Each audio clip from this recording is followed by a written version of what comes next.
Selamat sore, ibu-ibu. Mari kita akan mendengarkan firman. Kita berdoa bersama-sama. Kami menyiapkan hati kami, Tuhan, mendengarkan firman-Mu, berbicara kepada kami semuanya. Karena kami hamba-hamba-Mu yang merindukan Tuhan dan merindukan pertolongan hikmat yang daripada Tuhan memenuhi kami semuanya. Dalam nama Tuhan Yesus, kuduskan semua sarana yang kami gunakan.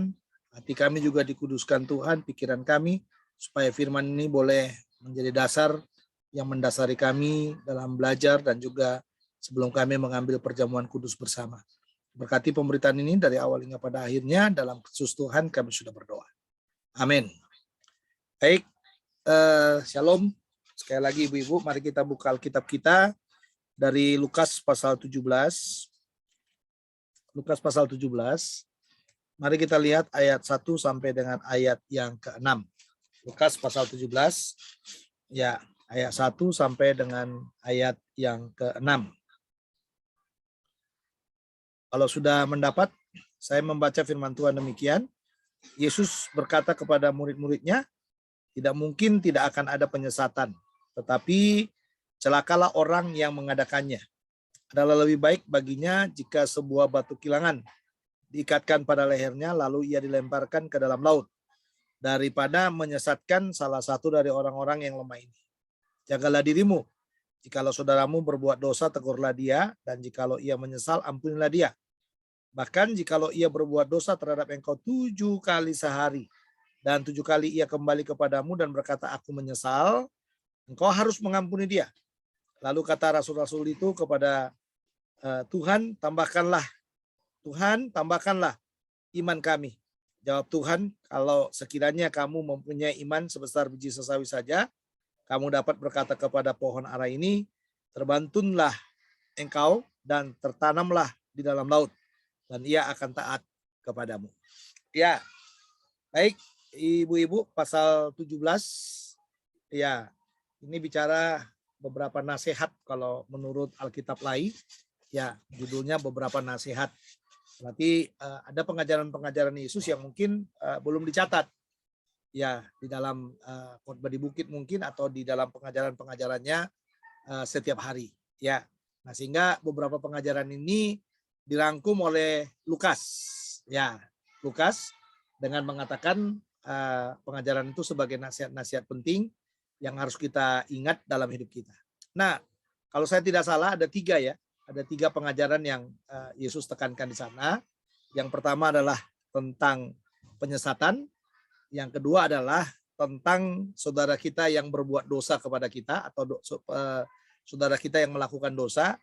Lalu yang ketiga adalah bicara tentang iman. Ya, iman.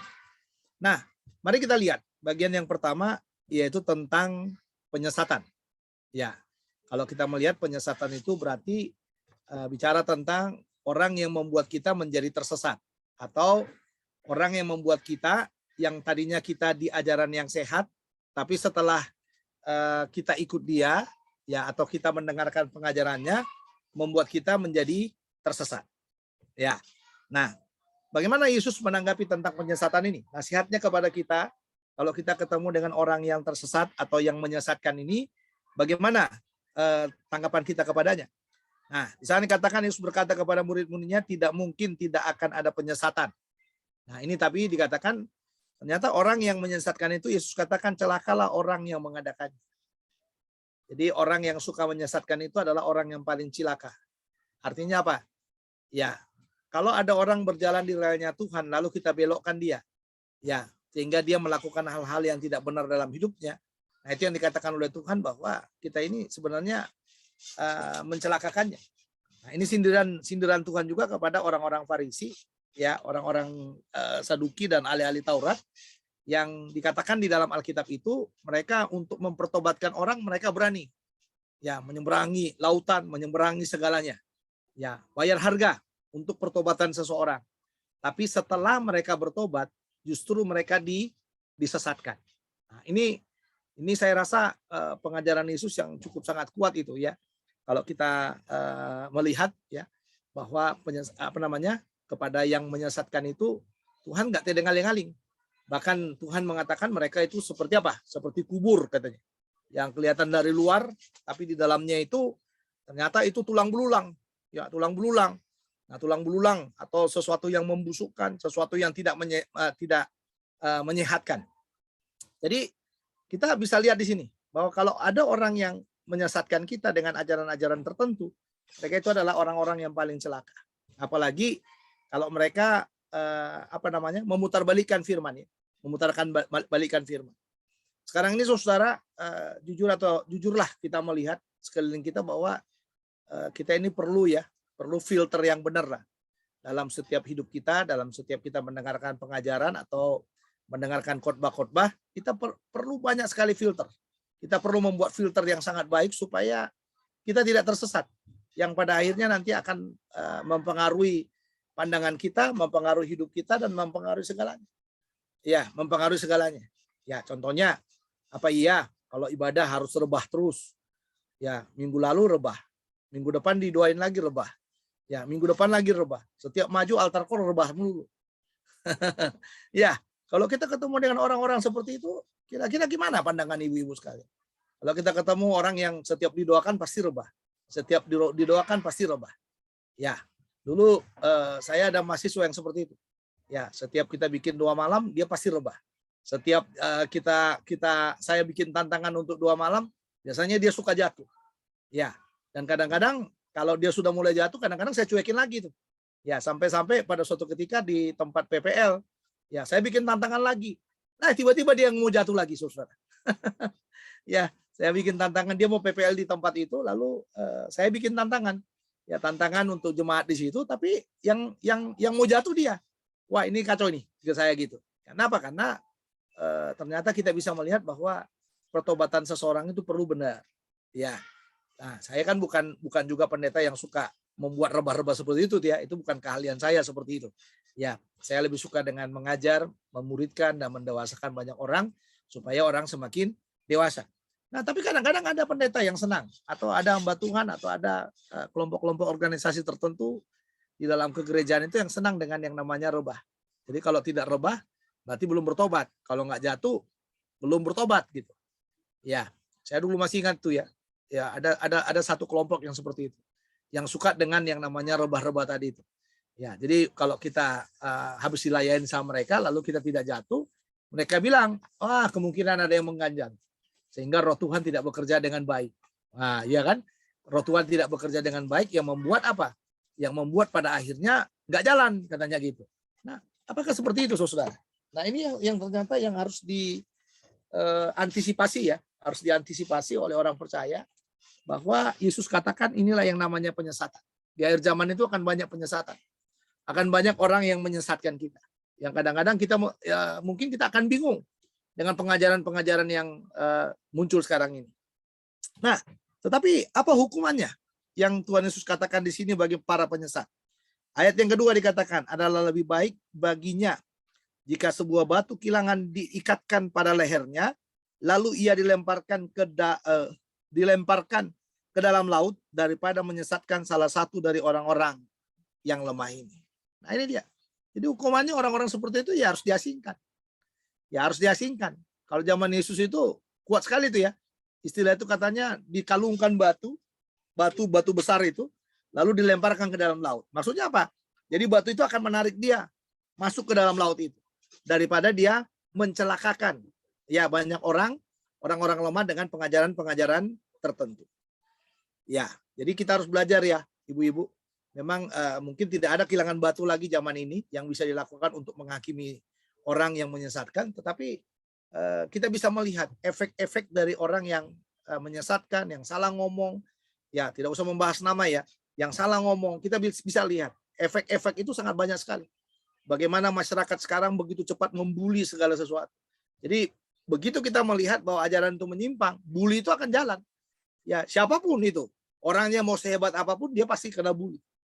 Ya, dan saya bersyukur juga sekarang ini dewasa ini banyak sinode-sinode yang mulai peka juga. Ya, begitu ada yang kelihatannya keluar dari ajaran yang benar, pemimpin-pemimpinnya Sidoneja berkumpul, lalu mengeluarkan maklumat.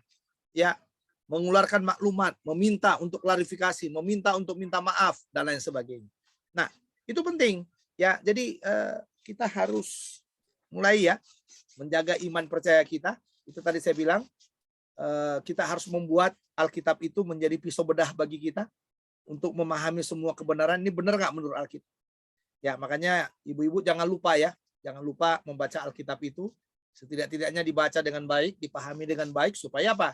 Supaya dengan pembacaan Alkitab itu akan mempermudah kita. Ya, mempermudah kita untuk melihat yang dibicarakan orang-orang tersebut adalah sesuatu yang benar atau sesuatu rekayasa atau sesuatu penafsiran atau sesuatu ajaran baru yang pada akhirnya membuat kita tidak sejahtera. Ya, nah, jadi kita belajar ya. Ini bagian yang pertama. Jadi nasihat yang pertama, Tuhan katakan hati-hati dengan penyesatan. Ya, dan kita tahu di akhir zaman ini penyesatan itu semakin meningkat. Ya, makin meningkat kan? Orang kan nggak suka dengan ajaran-ajaran sehat toh. Ya, coba ajarkan ajaran-ajaran yang sifatnya biblikal, ya yang alkitabiah seperti itu. Ya, orang akan mulai tidak terlalu senang untuk yang seperti itu. Tapi coba ajarkan sesuatu yang multitafsir, sesuatu yang mungkin berdasarkan tafsiran, orang senang dengan yang seperti itu. Ya, senang yang seperti itu. Jadi orang itu memang telinganya lebih suka dengar yang menyesatkan daripada yang benar. Nah, ini ya. Ini ciri khas orang yang hidup di akhir zaman ini. Ya, lebih senang ya mendengarkan yang seperti itu. Nah, yang kedua adalah bagaimana memperlakukan orang yang berdosa. Ini nasihat yang kedua. Jadi yang pertama tadi bagaimana memperlakukan orang yang menyesatkan ya. Jadi orang-orang seperti itu harus dikucilkan, orang-orang seperti itu harus didisiplin, ya didisiplin. Bahkan mungkin orang-orang seperti itu ya kita harus keras terhadapnya kalau dia sudah mulai menyesatkan. Oke.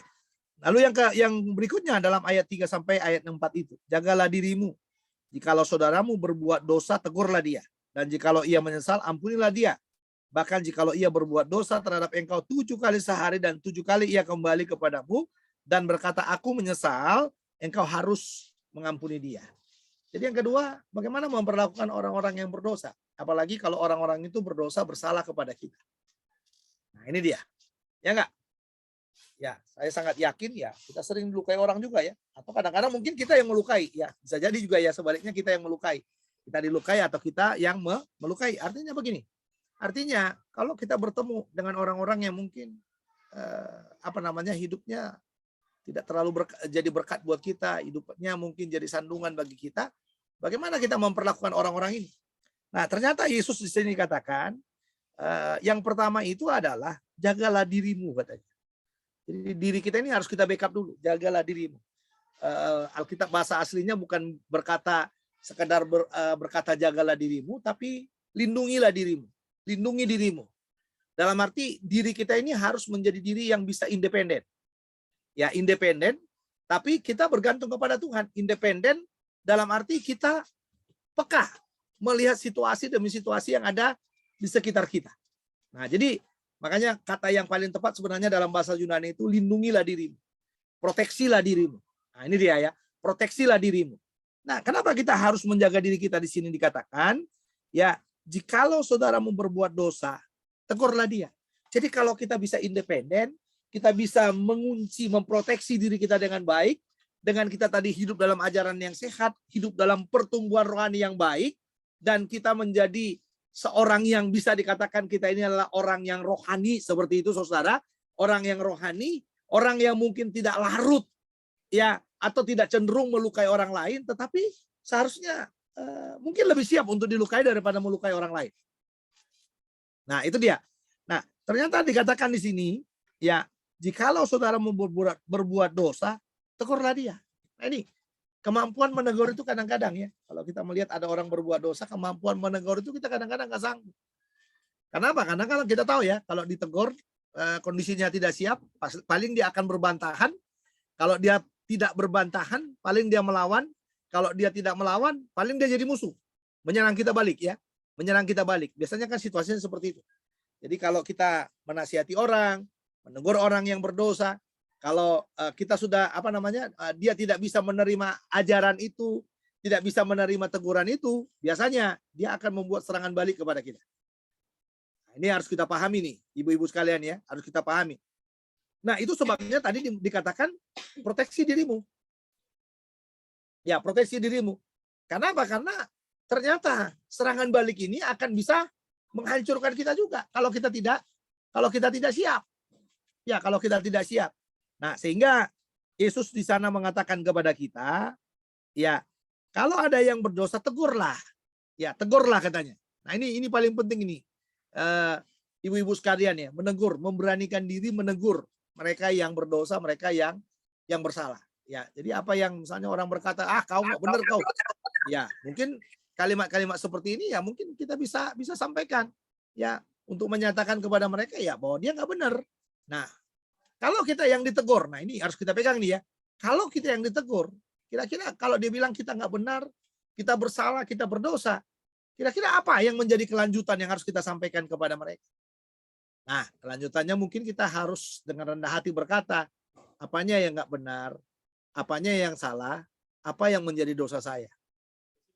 Ya. Nah, jadi saudara dengan kata lain, ya kita harus siap, ya harus siap, ya harus siap mendengar apa? Mendengar teguran itu.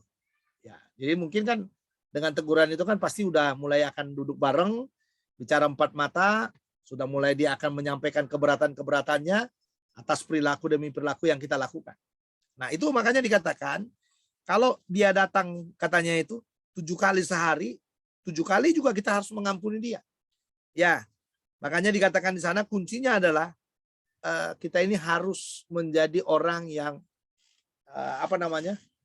itu tak yang selalu saya bilang ya. Kalau saya mengajak kepada harus menjadi orang yang sabar. Nah, itu dia. Harus menjadi orang yang sabar atau orang yang penuh dengan pengampunan. Ya, penuh pengampunan tanpa harus apa? Membalas. Ini penting ini ibu-ibu ya. Tanpa harus membalas. Jadi sabar saja. Ya, sabar. Dia datang lagi, ya ampuni lagi. Besok datang lagi, ampuni lagi. Besok datang lagi, ampuni lagi. Atau pagi bersalah, ampuni lagi. Siang nanti datang lagi, ampuni lagi. Jadi ini rumahnya. Nasihatnya Tuhan kepada para pendosa ya atau kepada orang yang suka melakukan dosa yang melukai orang lain atau kita yang dilukai ya. Jadi kita diminta untuk apa? Untuk suka mengampuni. Ya, untuk suka mengampuni atau bisa juga kita yang menegur. Ya, tapi kalau kita yang ditegur juga sebaliknya ya. Kalau seandainya kita yang ditegur, kita juga harus siap menerima semuanya. Supaya apa? Supaya persekutuan tubuh Kristus itu menjadi persekutuan yang baik. Ya, jadi bukan persekutuan yang saling menghakimi satu dengan yang lain. Ya, jadi yang diperlukan itu apa? Keterbukaan. Kita harus belajar terbuka satu dengan lainnya. Nah, yang terakhir, jadi bagaimana memperlakukan para penyesat, yang kedua bagaimana memperlakukan orang yang berdosa, lalu yang ketiga sekarang adalah bagaimana mengimpartasikan iman. Ya, bagaimana mengimpartasikan iman. Nah, kadang-kadang iman ini saudara, ada orang yang percaya, ada orang yang tidak percaya. Ya, ada orang yang memang benar-benar percaya sekali dengan kesembuhan ilahi, misalnya kalau dia sakit ya, percaya sekali kepada Tuhan, lalu maka imannya ya kita katakan imannya kuat gitu. Tapi ada orang kadang-kadang yang benar-benar nggak percaya dengan yang namanya iman itu. Ya, dia butuh realita, butuh bukti. Ya, sehingga kadang-kadang kalau kita katakan udah beriman aja, kadang-kadang sulit bagi dia beriman. Dia lebih bagus berusaha daripada diminta dia beriman. Nah, tapi ada juga yang sama-sama menggunakannya. Satu sisi dia percaya kepada Tuhan, tapi di sisi yang lain dia juga melakukan apa yang menjadi kapasitasnya atau melakukan apa yang menjadi bagiannya dia. Nah, coba lihat di dalam bagian ini. Ayat yang kelima dikatakan, lalu kata rasul-rasul itu kepada Tuhan, tambahkanlah iman kami. Maksudnya Tuhan tambahkanlah iman kami itu tadi terhadap yang mana? Terhadap yang dibicarakan di poin 1 dan poin 2 itu. Ya, jadi kalau ada penyesat, bagaimana caranya supaya kita bisa menghukum mereka atau mendisiplin mereka? Atau kalau ada orang yang berdosa, bagaimana caranya kita bisa mengampuninya? Sehingga pada prinsipnya mereka mau berkata, tambahkanlah iman kami. Maksudnya, buatlah kami semakin bisa percaya supaya kami bisa menerima realita-realita yang seperti itu. Nah, tapi ternyata Yesus menjawabnya jauh. Jadi Yesus tidak, kalau murid-muridnya rasul-rasul itu tadi lari kepada konteks yang sedang dibicarakan oleh Yesus, tapi jawaban Yesus malah jauh. Malah Yesus menjawab dia tentang bagaimana mendemonstrasikan iman itu. Nah, itu luar biasa. Yang ini cuma bilang tambahkanlah iman kami supaya bisa paham terhadap apa yang diajarkan oleh Yesus. Tapi Yesus malah memberi tantangan bahwa bukan hanya sekedar menambahkan iman untuk persoalan-persoalan yang seperti itu, tapi justru dikatakan oleh Yesus penting sekali. Nah, ini ya, saudara ya, mendemonstrasikan iman itu dengan baik. Nah, makanya dikatakan di dalam bagian ini ayat 6, jawab Tuhan. Nah, ini dia. Kalau sekiranya kamu mempunyai iman sebesar biji sesawi saja, kamu dapat berkata kepada pohon ara ini, terbantunlah engkau dan tertanamlah di dalam laut, dan ia akan taat kepadamu. Ya kan? Kan nggak perlu kan? Nggak perlu sebenarnya jawaban ini dari Tuhan, tapi Tuhan malah menambah. Ya, membuat tambahan yang luar biasa. Ya, kamu nggak perlu iman untuk memahami yang namanya apa, saudara? Yang namanya orang datang minta ampun itu nggak perlu iman. Itu perlu sikap, perlu karakter, perlu keterbukaan kita supaya kita bisa berani menegur dan kita berani mengampuni. Nah, tapi Tuhan mau katakan, udah, kau punya iman sebesar biji sesawi aja. Nah, dikaitkan iman itu dikaitkan dengan apa? Perkataan. Karena dikatakan kalau engkau berkata kepada gunung ini, ya, kamu dapat berkata kepada pohon ara ini, pohon ara ya, terbantunlah engkau. Ya, terbantunlah engkau, berarti tercabut itu.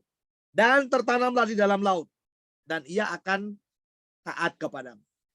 Ini jadi iman itu saudara bisa didemonstrasikan. Lewat apa?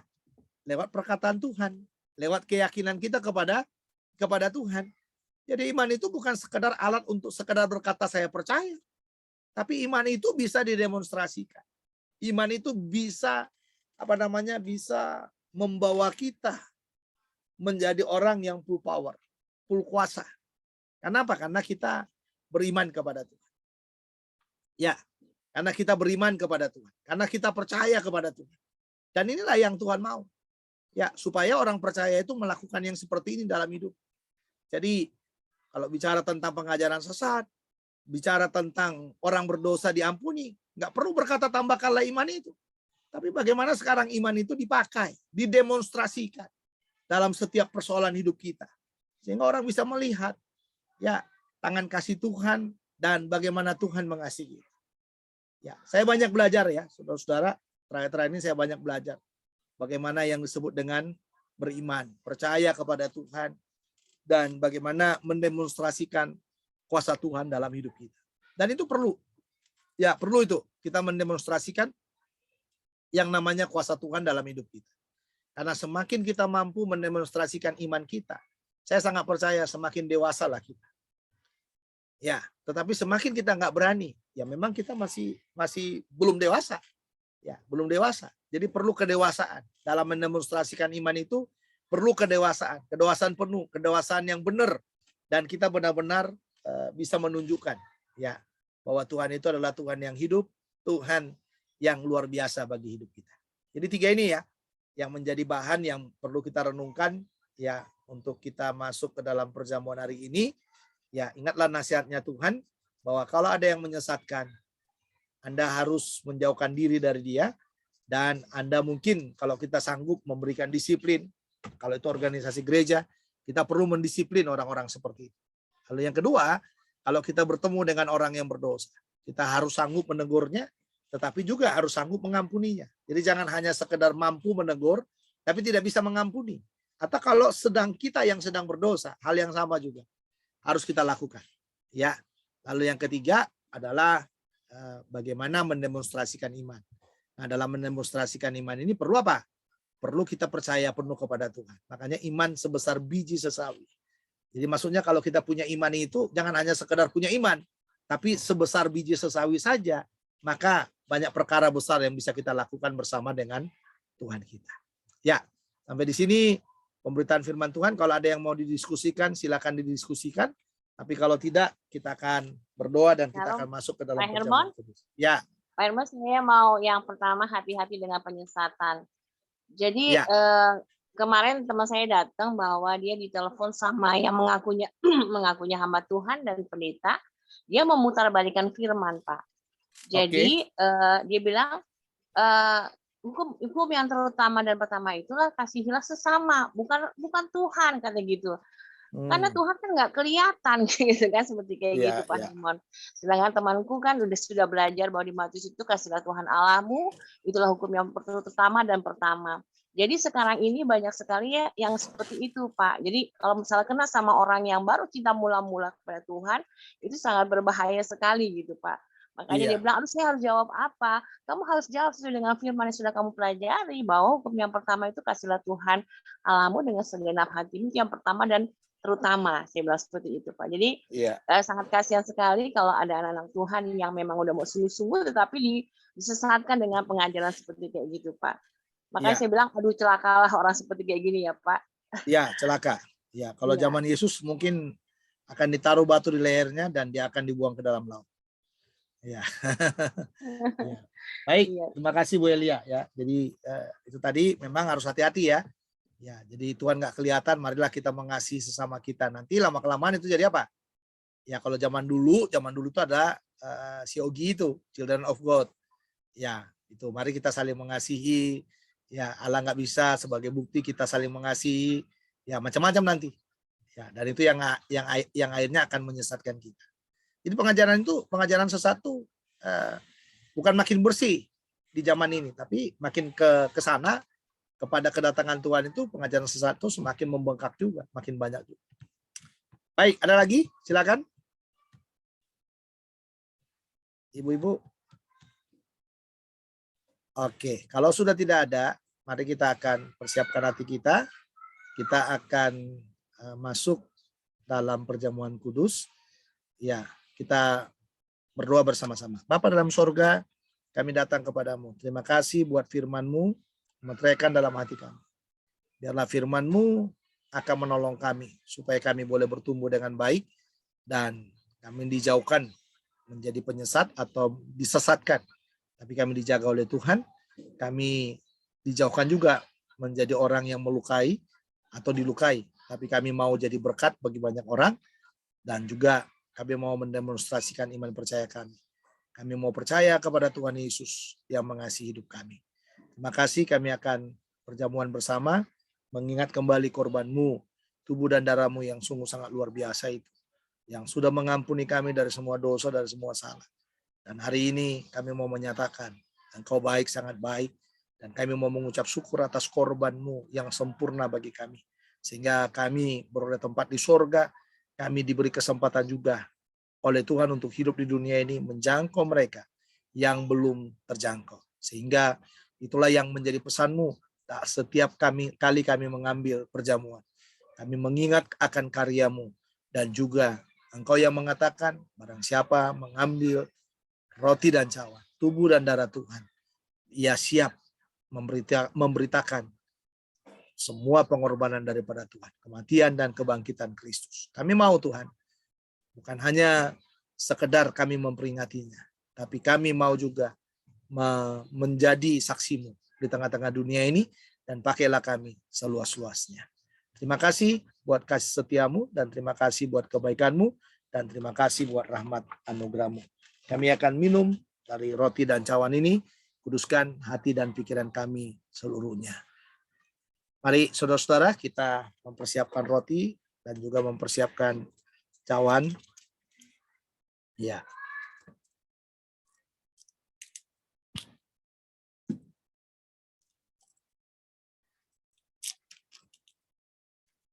Mari kita persiapkan roti dan cawan, lalu saya membaca satu ayat sebagai penghantar buat kita dulu. Ya. Dari Roma pasal 1 ayat 16-17. Sebab aku mempunyai keyakinan yang kokoh dalam Injil. Karena Injil adalah kekuatan Allah yang menyelamatkan setiap orang yang percaya.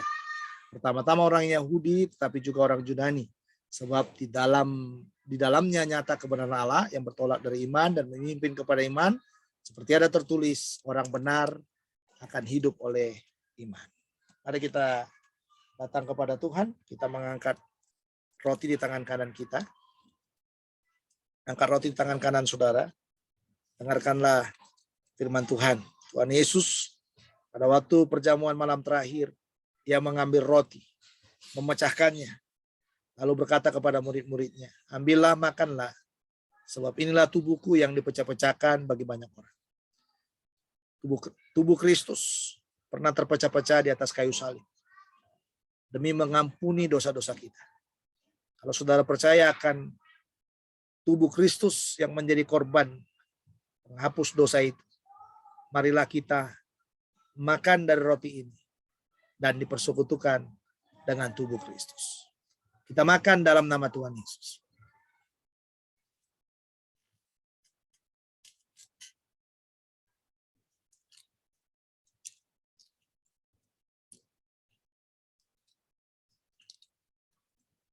Sekarang mari kita mengangkat cawan. Dengarkan firman. Kemudian Ia mengambil cawan, lalu berkata kepada murid-muridnya, minumlah kamu semua dari cawan ini, sebab inilah darahku, darah perjanjian yang ditumpahkan untuk pengampunan dosa. Kalau saudara percaya akan darah Yesus yang pernah tertumpah di atas kayu salib, dan hari ini kita memperingatinya lagi akan karya darah itu. Dan firman-Nya mengatakan oleh bilur-bilurnya engkau menjadi sembuh. Marilah kita minum dari cawan ini sambil kita mengingat darah Yesus yang tertumpah di atas kayu salib demi mengampuni kita. Dan marilah kita dipersekutukan dengan darahnya dan hidup di dalam kuasa dari darah Yesus. Mari kita minum dalam nama Tuhan Yesus.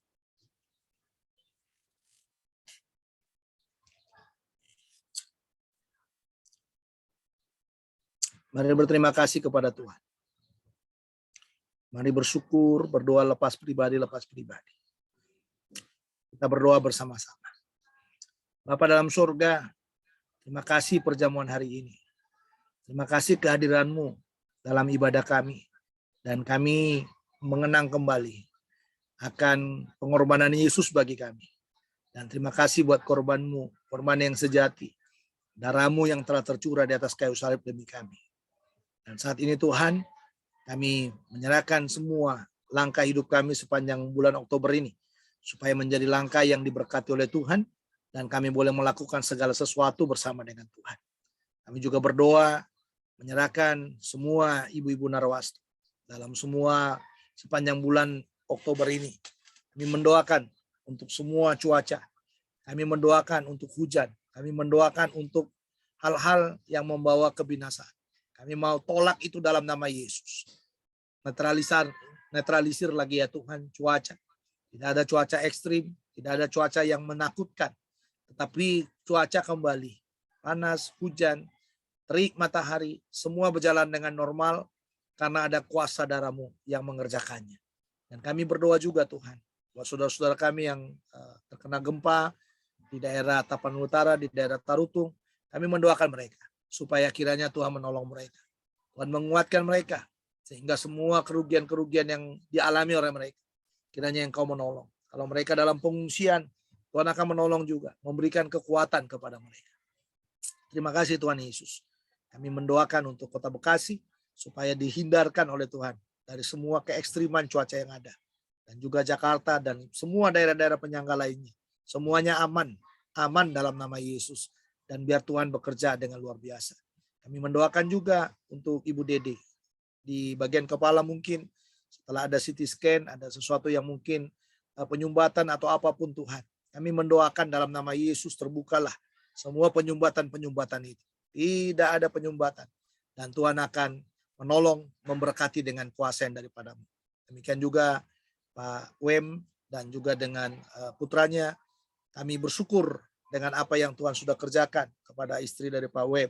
Tapi kami berdoa juga untuk mereka yang masih ditinggalkan. Tuhan akan tolong memberikan kekuatan, hikmat yang daripada Tuhan.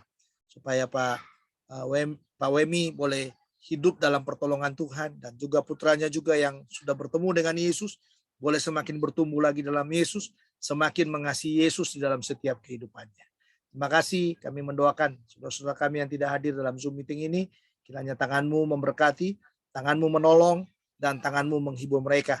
Dan Tuhan akan mengumpulkan kami lagi di dalam onsite, di dalam pertemuan langsung, biar Tuhan memimpin dengan kuasa-Mu.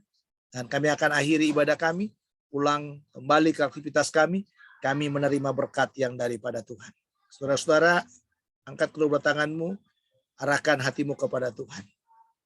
Hindari semua penyesatan, hindari kehidupan berdosa, dan marilah mulai hari ini kembangkan iman percayamu, dan percayalah kepada Tuhan yang akan memakai iman itu. Dan pulanglah, terimalah berkatnya. Kasih karunia dari Allah Bapa, sukacita di dalam Tuhan Yesus Kristus, serta persekutuan dengan Roh Kudus, kiranya menyertai kita semuanya, mulai sore ini, kekal selama-lamanya. Semua yang percaya katakan, amin. Tuhan Yesus memberkati kita. Ya.